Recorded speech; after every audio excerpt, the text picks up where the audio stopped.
Hello everyone, I am Shudeepa, a third year MBBS student of Parashat Government Medical College. আজকে আমার college ছুটি আছে, তাই চলো পুরো দিনটা তোমাদের সাথে শেয়ার করে নিই। তো সকাল সকাল ঘুম থেকে উঠে স্নান সেরে পুজো দিয়ে আমি এখন বসে গেছি পড়তে। আচ্ছা চলো এবার কাজের কথায় আসি।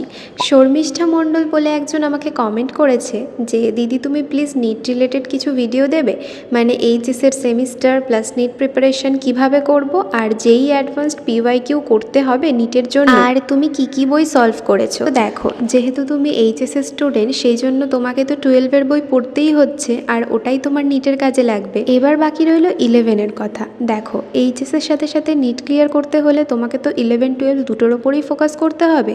তো তুমি একটা টাইম তৈরি করে নাও যে এইটুকু টাইম তুমি শুধু 11-এর বইগুলোই পড়বে, মানে 11-এর ফিজিক্স, কেমিস্ট্রি, বায়োলজি। আর সেই অনুযায়ী একটু কনসিস্টেন্সি মেনটেন করে যদি তুমি প্রত্যেক দিন অল্প অল্প করে পড়ো তাহলে তোমার নিশ্চয়ই হয়ে যাবে। এবার আসি যেই অ্যাডভান্সডের পিওয়াইকিউ করতে হবে কিনা।